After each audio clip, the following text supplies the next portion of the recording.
Welcome to the Rosanna Mod Variety Pod. This is your vessel and host, Rosana Moduño, and here we go. Hello, friends. This is Rosana Moduño. Welcome.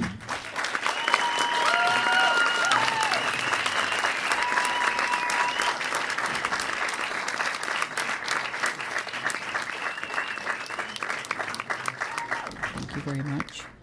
We are at episode 186. Today is Thursday Love and Hate. In my hot little hand, I have 20 things that turn men off. How do I know? Because I've turned them off quite a bit. I found bits and pieces from different websites and I put them all together and I got 20. And a couple of them are actually my ideas. Things that I've actually had to deal with. So let's not waste any time. Number one, she talks too much. Doesn't matter if she talks about herself a lot. It's the same thing. She just talks too much. Do you ever know those people that just talk too much? You can't even get a word in. Number two, negative, critical of others. Somebody who's always negative, pessimistic. You don't have any optimism. You think everything's bad. You assume that things are not going to turn out right before you even give it a chance, especially if you're critical of others, like people who insult verbally, kind of like a bully, right? Nobody likes that. Number three, makes fun of you in front of others, or especially your friends. So like you're sitting all together, you're hanging out, and then all of a sudden she just starts poking fun of you, and saying something about, I don't know, your new haircut, let's say. And then the guys are like laughing at you at your expense. That's not cool. That's a turnoff. Number four is always on her phone. Something that happens all the time. And I think now with the way things are, everybody's always on their phone anyway. So be very careful. Try not to be on your phone if you're with him, especially if this is like a new guy or like on a new date or something, especially. Put your phone down. You shouldn't even have your phone on unless you have babysitters, and you're trying to make sure that your kids are okay. That's different. But if you don't have that problem and you live by yourself and you're dating this guy, a new guy or whatever, you don't need your phone out. In fact, you shouldn't put your phone out. You should just put your phone in your bag. It shouldn't even be visible. You're focusing on him now, okay?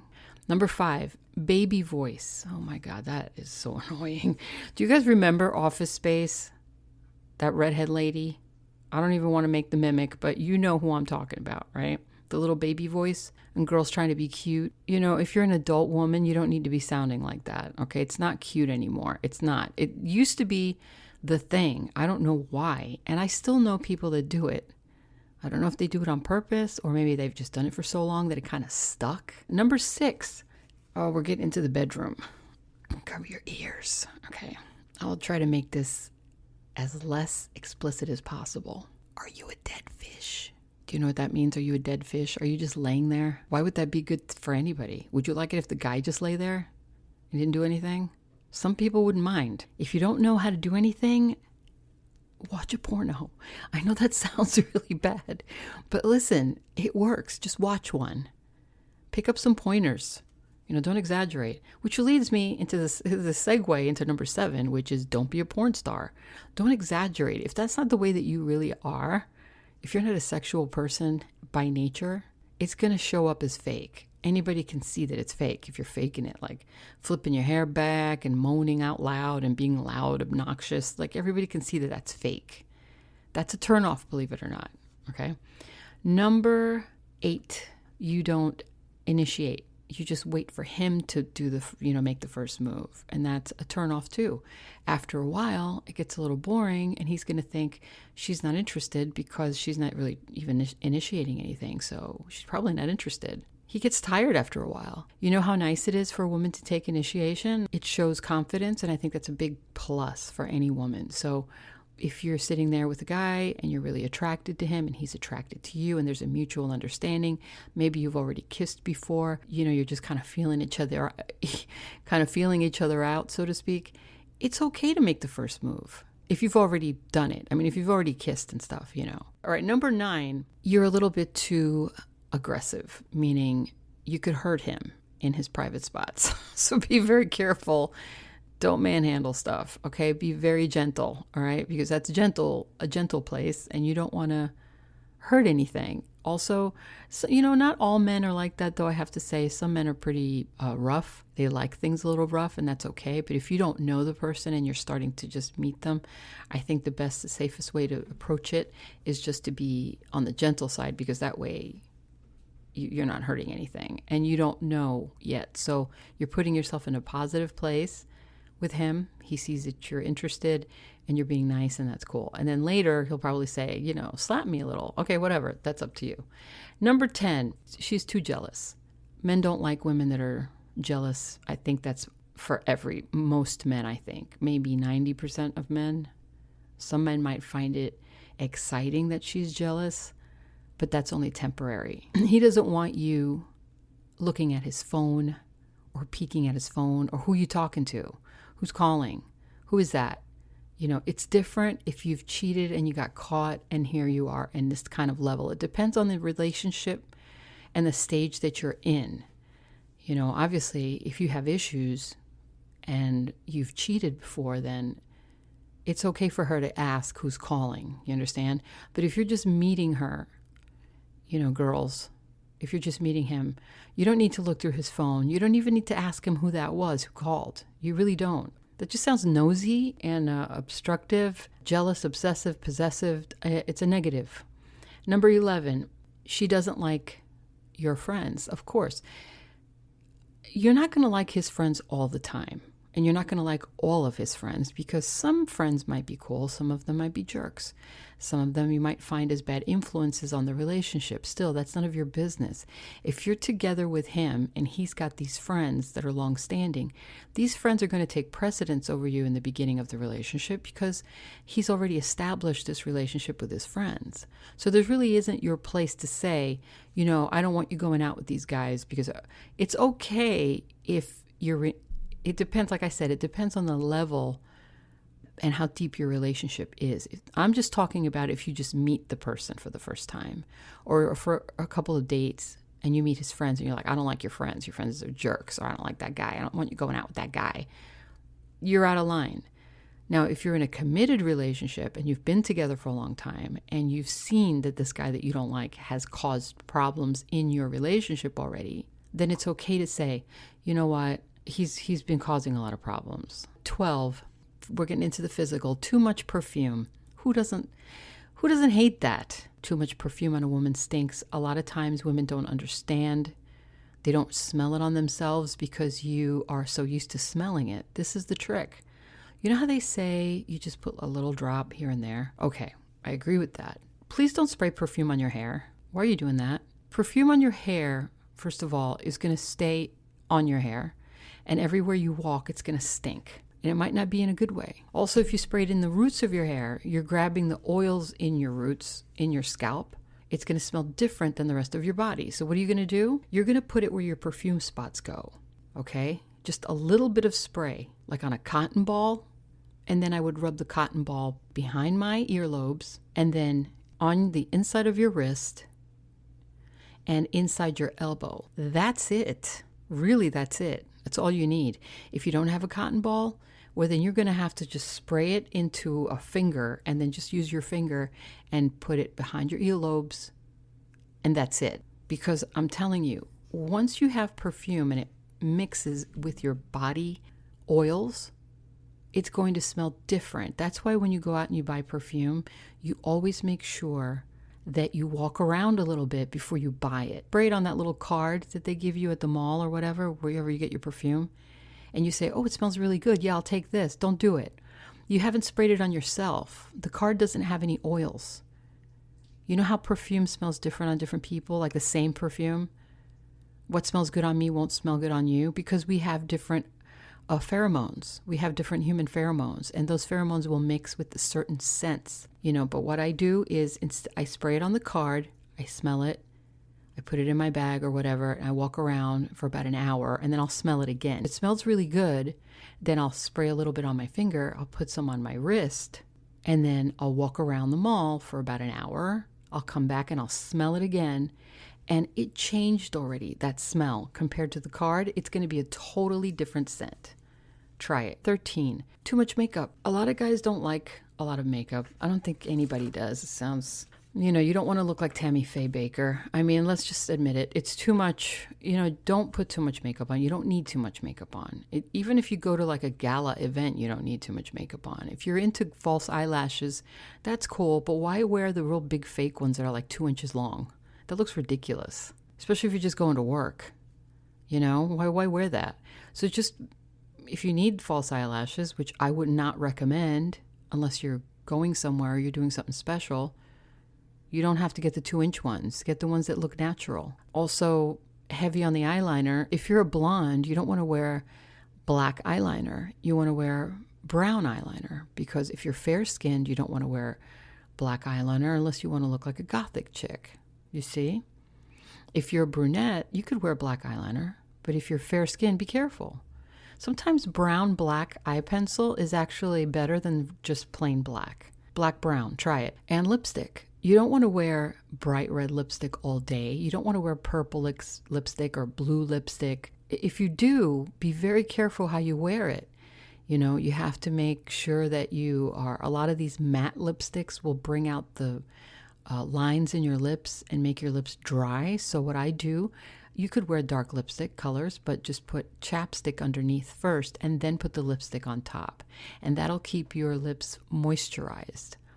It will still show up as a matte lipstick, but it won't dry up your mouth and make it cracked looking. Nobody wants to kiss a dry, cracked lip. That's gross, right? And if you want to wear, blue lipstick, that's fine. I mean, if you're young and you want to go, that's fine. That's okay. But match it up with the rest of you. Match it up with the rest of your hair and your makeup. Match it up. But that's, like I said, I wouldn't wear that unless it's nighttime.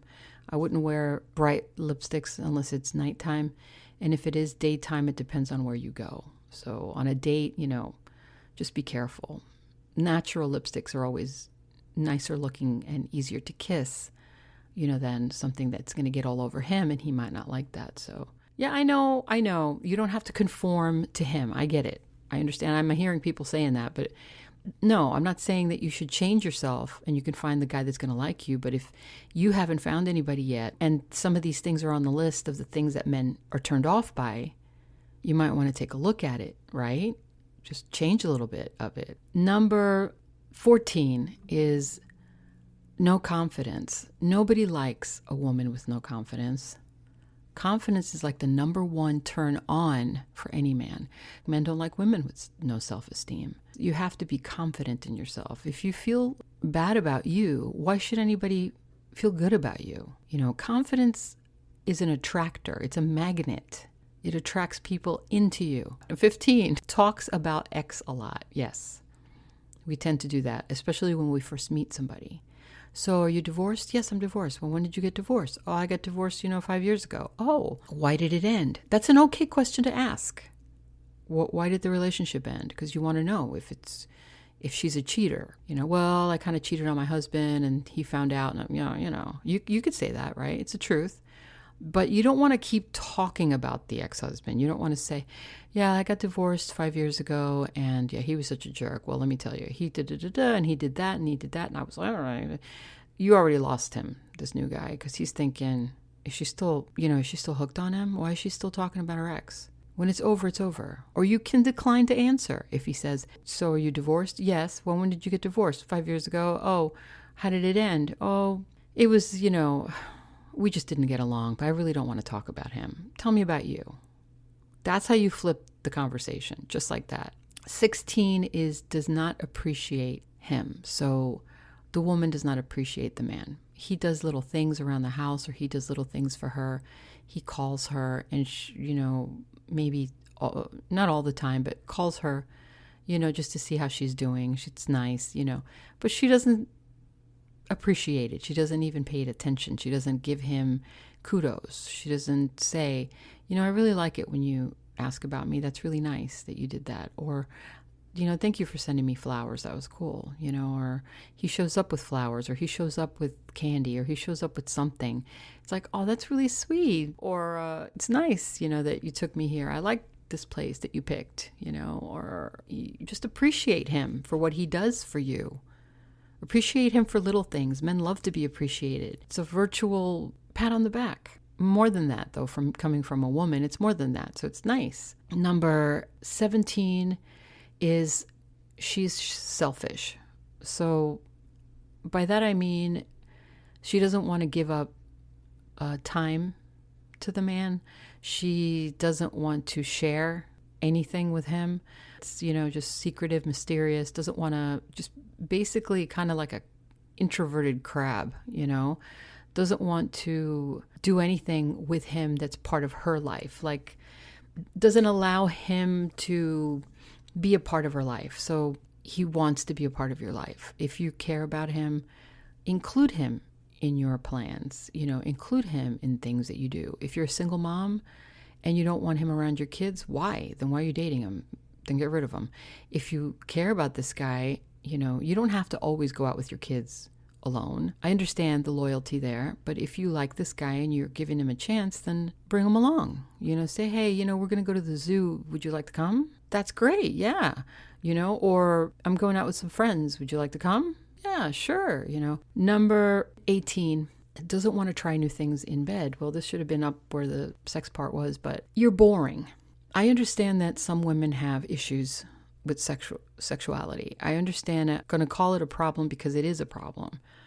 If you can't be 100% comfortable with the person that you're with in bed, if you can't be 100% free with your thoughts and body with someone that you say you love, then you have a problem you need to fix, because a man will get turned off. If he gets to a point where you've been together for a while, you've done basic stuff, and then he wants to try something new and you're like completely shut off to it, like you're no way going to even consider trying it because either it's gross, either you don't like it, either it offends you, or you feel like you shouldn't.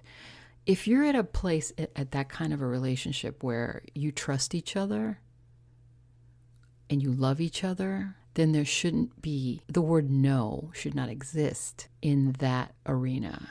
Do you see what I'm saying? Don't say no to things you've never tried if you're with somebody that you've never tried them with. Don't say no to somebody that you're with to something that you've already tried with someone else and you didn't like, because everybody's different. This one might do it in a different way. It might feel differently with this one. So always give in, at least say, look, at least be honest. If you have a problem with it, be honest. Say, listen, in the past I've been hurt with this, or it bothered me, it didn't make me feel good, but because I love you, I will try, right? But if it doesn't work, you don't have to keep doing it. If it doesn't work and you don't like it, again, at least you tried. You shared something special with him. You bonded, okay, by sharing that with him. And hopefully he would appreciate that. Number 19 is men don't like women that are too independent because they don't feel needed. A man wants to feel needed. He wants to feel like he's doing something for you. Men fall in love when they give. Women fall in love when they receive. So you have to get him to give you something or to do something for you. The more that you do that, the more that he will fall for you because he feels needed. He feels appreciated. You're not completely independent to where, and I had talked about this in another episode, where chivalry is not dead, or chivalry could be dead, where men open the door for you. Like, you don't have to say, no, I got my own door. Wow. Picture yourself trying to do a favor for somebody and they say, no, I got this. Don't worry about it. I'm like, what do you mean don't worry about it? So you don't appreciate what I'm doing for you? I'm trying to help you over here, It's okay to be a lady. It's okay to accept things given to you. It's okay to take them as gifts. It's okay to say, sure, hold the door for me. Thank you. Wow. It'll be nice. And I'm telling you, you might even get used to it to the point where you get spoiled. Number 20 is stubborn and no compromise. That's the last one. And that's also, stubborn and no compromise that we just talked about, where you don't want to even try new things. It's sort of the same thing, but it could also be something else. Like, let's say you're looking for a new place together and you want a pool, but he doesn't. And he's like, I really don't want a pool back there. I really don't, okay? And you're like, well, I want a pool because I like to swim. I'm sorry. So we're getting a pool. And he's like, yeah, I really don't want it because who knows, maybe he had some accident when he was a kid, or maybe something happened, he doesn't like it, or maybe he doesn't swim. I just really get freaked out. I don't like the water. find a compromise somewhere. Like maybe you could do a jacuzzi, or maybe you could do like a small kind of pond thing, like a smaller, not a big swimming pool, but an actual something to just like a wading pool, something small where you could just sit cool and you don't have to swim. Maybe you can compromise, something like that. Why wouldn't that be okay? If you needed to swim, you can go somewhere else to swim. Really, do you need to swim that bad? Try not to be too stubborn. I understand that you want to get your way sometimes, but it seems a little bit controlling. And that might even be part of the list, too. I'm surprised I didn't put that in there, but men don't like women that are controlling, everything, every aspect of their lives, like, well, I've got the money and I'm going to say that I want the damn pool. And if you don't like it, you don't have to live here. Like nobody likes that. Nobody wants to be put in that position. A compromise means that you are unselfish, that you are willing to change, and you are willing to meet someone halfway. Means a lot. It means that you are a flexible person, that you're emotionally intelligent. Flexibility is a big deal in a relationship, because you can't be happy all the time, and you're not going to find happiness all the time. Definitely, you will find areas where you don't agree. But if you don't find the middle ground, and you're not willing to step into that middle ground, and you're just going to, I draw the line and that's it, then you're going to limit yourself to a lot of people and a lot of situations, and you're just going to limit yourself to being yourself by yourself is really what's going to happen. If you've had issues in the past and with relationships, and you think that some of these things that you do, or some of these things hit home, and you're like, oh my God, that's me, go back on this and listen to it again and see if there's something you could maybe tweak a little. You don't have to change completely. I'm not saying that you have to change your personality to attract the right guy. I'm just saying that these are the turnoffs that most men have. Put yourself in the pool of most men. All right, girls. I hope that this helped. And if you are a man and you listened and you can add to this list or don't agree with this list, let me know. You can reach me on Instagram or RosannaModPod@gmail.com. I will talk to you guys soon. Thank you very much. Tomorrow's Friday Foods. And until then, how do we end it? In with the outro. Thanks for stopping in. Don't forget to like, share, and comment. And I'll talk to you soon. God bless you. And what do we say?